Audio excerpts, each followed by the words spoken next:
Welcome to Donmar TV News Channel.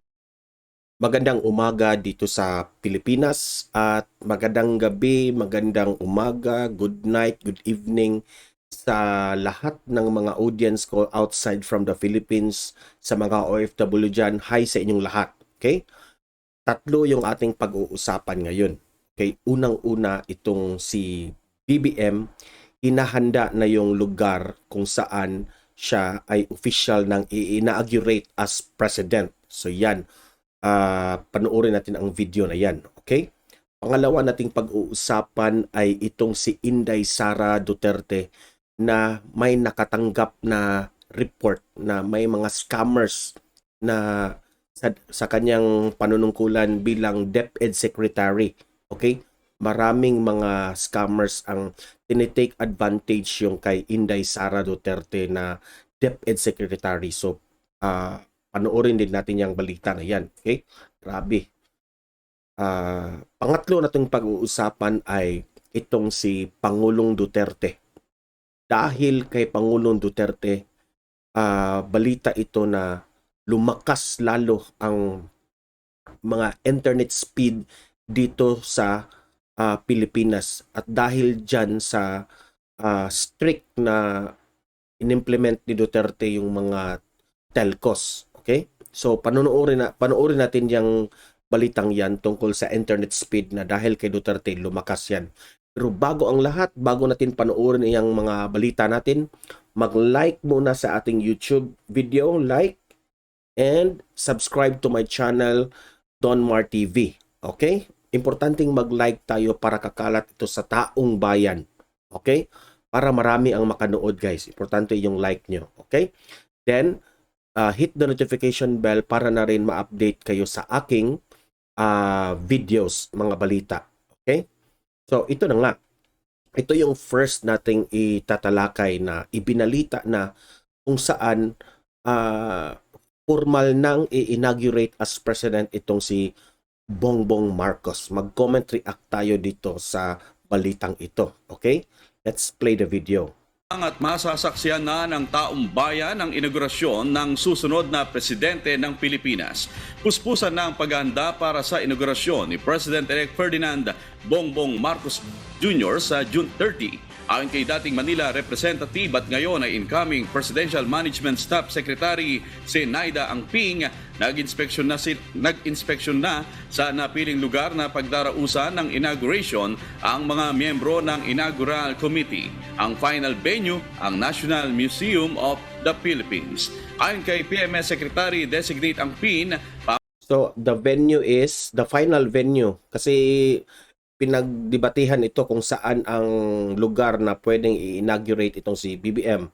So the final venue will be National Museum of the Philippines. Pangunahin pa rin nilang iniaalala ang kaligtasan at kapakanan ng mga tao. Anya, ayaw rin nila na magambala ang pangangalaga sa mga pasyente sa COVID-19 Field Hospital sa Quirino Grandstand. Dating kilala bilang Old Legislative Building ang National Museum. Dito rin ginanap ang panunumpa sa tungkulin ng ilan sa mga dating pangulo ng bansa gaya nina Manuel Quezon, Jose P. Laurel at Manuel Rojas.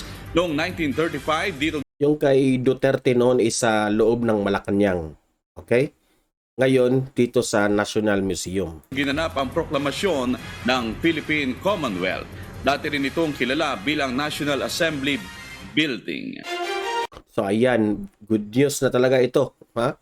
Na formal nang i-inaugurate itong ating Pangulong si Bongbong Marcos sa National Museum. Okay? Dito rin inaugurate si dating Manuel Rojas. Okay? So maraming presidente ang inaugurate sa lugar na iyon. Okay? So hopeful tayo na that will be successful. Okay? So pangalawa nating pag-uusapan guys is ito ngang si Inday Sara. Kung matatandaan natin, itong si Inday Sara siya ay inilagay ni Bongbong Marcos sa DepEd as secretary. Okay? Ngayon, marami ang kumakalat na marami ang scammers na nakaka-take advantage sa pangyayaring ito. Okay? Nag-message sa kanila, na para bang humingi ng tulong pero it's not connected sa DepEd. Pero nagpapanggap na mga DepEd leaders or ano bang mga modus nila. So, panoorin natin ang kabuuang video ito at matatanong natin, no, sino ba yung mga tao na nag-effort na gagawin ito sa ating OVP, no? Si Inday Sara. Bakit nila gagawin ito at sino ang nasa likod nito? Yan ang tanong natin.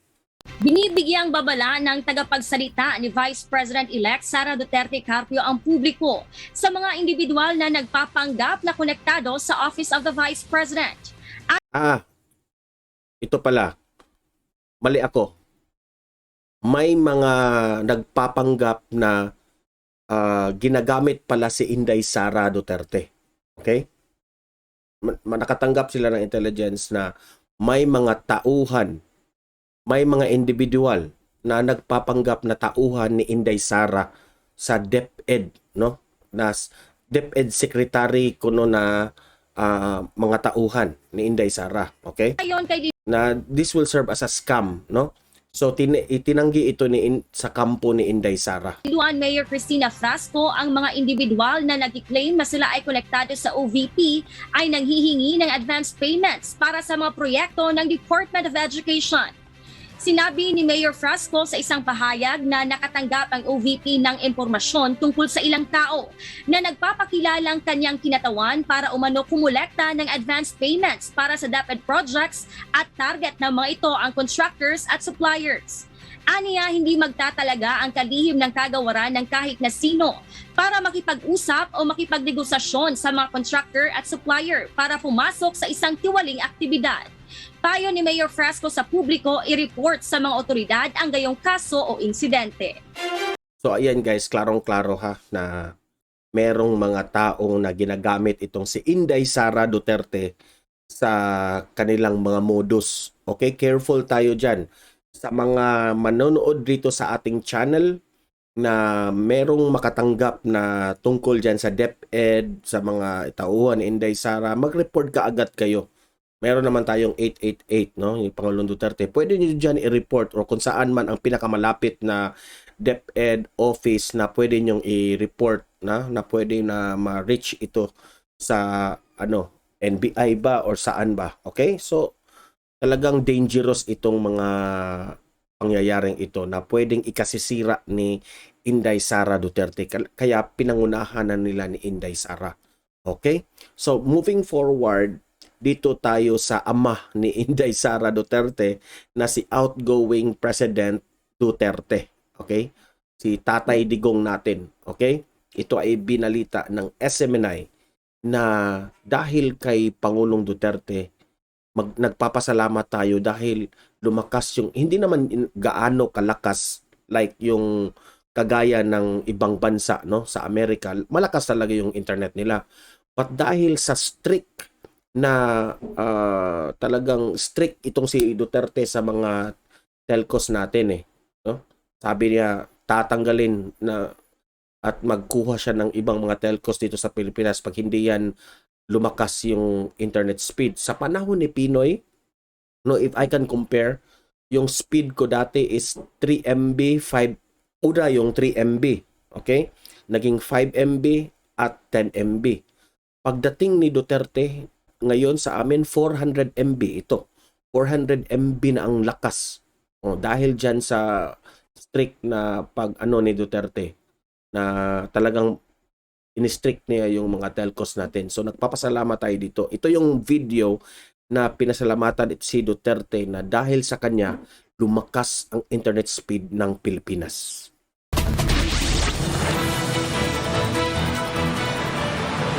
Kyle, magandang gabi. Ang political will ni Pangulong Rodrigo Duterte ang isa sa mga key Dahil sa political will ni Duterte, lumakas ang internet speed sa factor Pilipinas. kung bakit lumakas ang internet sa bansa. Papuri din ang binanggit ng dati at ang incoming na Bakit ito will ni Pangulong Rodrigo Duterte ang isa sa mga factor kung bakit lumakas ang internet naghang yung ating video ha, so pakinggan na lang sa natin. bansa. Papuri din ang binanggit ng dati at ang incoming na administrasyon ng DICT para sa ating outgoing president. Si Pangulong Duterte, Digong, ay siyang actually nag-improve, no, ng ating telecommunication by coming up. Yan agad ang reaksyon ni dating Information Technology Chief Eliseo Rio sa naging performance ng pamahalaan para mapalakas ng internet connectivity sa bansa. Ayon kay Rio, kung hindi dahil sa political will ni President Duterte, Kasi si Pangulong Duterte nananawagan ito sa mga telcos at sa Congress na buksan itong issue na ito para lalakas ang internet speed natin. Okay? And this will affect all the Filipinos. Tayo kasi lahat tayo gumagamit na ngayon ng internet, no? Sa work natin, sa means of communication natin, sa ating pamilya, ganun. So, talagang magpapasalamat tayo dito. ay hindi gagaan ang requirements para makapagtayo ng cell tower. Ito raw kasi ang dahilan kung bakit kakaunti ang bilang ng Oo nga, dinibate ito noon, no? Na one of the reason itong mga telcos na ito ay nahihirapan na palalakasin yung itong mga internet speed natin dahil yung panahon ni Pinoy, yung mga telcos pinahirapan silang mag-build ng mga signals sa ating bansa. Ngayon marami na. Okay? Kasi magaan na yung requirement, no? Talagang si Duterte talaga ay very bright and wise. cell tower dahil sa red tape o ang sandamakmak na requirement o permit na kailangan kunin sa konstruksyon. Actually commanding yung mga local governments, itong wag nyo na bigyan or wag nyo na pahirapan yung mga telco gumawa ng infrastruktura, lalo na yung mga towers, no? So bumilis ang paglatag ng towers under his kasi may political will. Gumanda talaga yung ating telecommunication services under his watch. Dahil inanya sa political will ni PRRD, lumaganap ang 5G service o ang pinakamataas na antas ng data connection. Ang 5G lumaganap sa Pilipinas. In fact, we are now at par with Japan, South Korea, Taiwan, no, and Thailand. Na just 2 years, napaunlad natin yung 5G natin na nakahabol tayo sa mga bansang ito. And then, of course, Imagine that, guys, within 2 years, no? From 4G, naging 5G yung ating internet connection. That's one big step sa sa atin. what's ni President Duterte. Political will, grabe. Sa kanyang 2020 State of the Nation Address o SONA, nagbanta si Pangulong Duterte sa Smart at Globe, ang dalawang giant nagbanta. telco sa bansa. Maghanap kayo because if you are not ready to improve